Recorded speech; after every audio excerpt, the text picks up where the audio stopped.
안녕하세요. 책 읽는 해니입니다. 오늘은 고학년 그리고 청소년 친구들한테 강력 추천해드리고 싶은 역사 동화 한 권을 소개해드릴게요. 바로 한윤섭 작가님의 사찰을 전하는 아이입니다. 푸른숲 주니어에서 출간된 푸른숲 역사 동화 시리즈 중에 첫 번째 권이자 동학농민운동이라는 다소 무거운 역사 주제를 놀라울 만큼 몰입도 높은 이야기로 풀어낸 작품이에요. 이 작품은 한윤석 작가님이 쓰신 작품인데요. 한윤석 작가님은 봉주르뜨르, 해리엇 등 다양한 아동 문학으로 사랑받고 계시고요. 희곡도 쓰시고 연극 연출도 하시는 분입니다.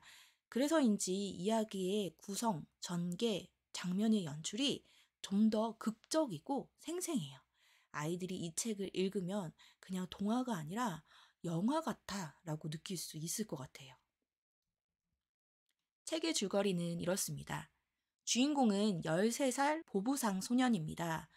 보부상은 그 보따리 짐을 지고 전국을 떠돌아다니면서 장사를 하는 옛날에 저런 장사꾼을 부르는 이름이에요. 보부상인 아버지를 따라서 전국을 떠돌면서 물건을 팔던 이 소년은 아버지가 전하려던 비밀스러운 서찰을 손에 얻게 됩니다.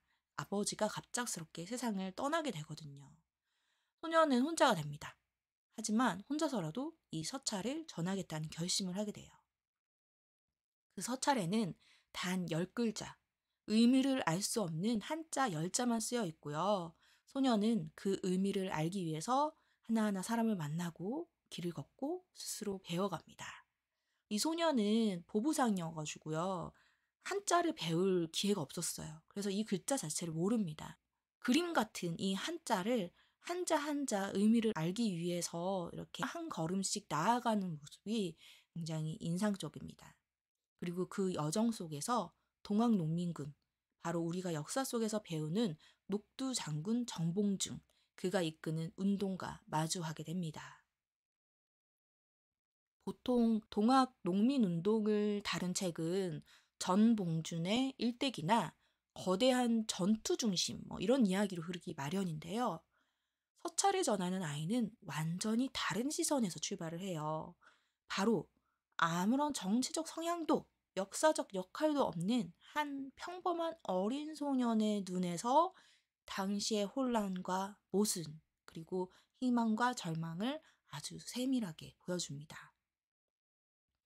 소년은 동학에 대해 아무것도 모른 채 길을 걷습니다.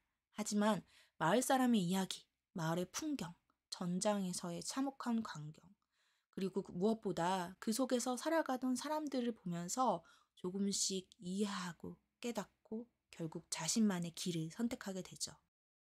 인상적이었던 책 속 장면 내용을 보여드리면 동학 농민군이 말하는 것처럼 좋은 세상이 올까요? 양반도 없고 서양인도 일본인도 우리를 넘보지 않는 세상이요. 넌 그럴 거라고 믿느냐? 믿어요. 그래서 지금 강을 건너려고 하는 거예요. 이 대화를 보면서 역사 동화의 역할을 바로 제대로 해내고 있구나라는 생각이 들었습니다. 당시 민중들의 바람과 희망, 두려움과 믿음이 그대로 담겨 있는 장면이었어요. 이런 내용을 통해서 아이들은 단순히 역사적인 사건을 암기하고 배우는 게 아니라 그 시대를 살아간 사람들의 감정, 선택, 희생, 용기를 공감하게 되는 게 아닐까 싶습니다. 책 마지막 부분에서는 동화로 역사 읽기라는 부록이 붙어 있어요. 그래서 이 부록에는 동학 농민운동에 대한 역사적인 배경이라던가 당시의 지도와 실제 사건, 설명까지 구체적인 자료도 함께 정리되어 있습니다. 책을 통해서 감동을 얻고 요 뒷부분에서 지식으로 연결해 줄 수도 있죠. 이 책은 역사에 관심을 가지기 시작한 초등학교 고학년 친구들, 드라마나 웹툰처럼 몰입할 수 있는 역사 소설을 찾는 친구들, 동학 농민 운동을 쉽게 그리고 흥미롭게 이해하고 싶은 친구들, 그리고 무엇보다 사람과 사회, 시대를 함께 읽고 싶은 친구들한테 추천하고 싶어요. 서찰을 전하는 아이는 교과서 속의 딱딱한 역사 지식을 감동적인 이야기로 풀어낸, 그리고 우리가 몰랐던 역사의 이면과 사람의 마음을 깊이 들여다보게 하는 작품입니다. 혼란의 시대, 13살 소년이 오직 한 장의 서찰을 들고 자기의 길을 찾기 위해 떠난 여정. 지금의 아이들에게도 크고 따뜻한 울림을 줄 거예요.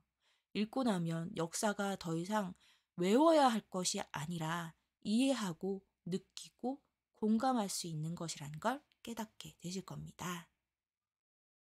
초등학교 고학년, 중학교 친구들에게 추천하는 서찰을 전하는 아이, 역사 동화의 재미를 한껏 느껴보시길 바랍니다. 책 읽는 해니, 해니였습니다.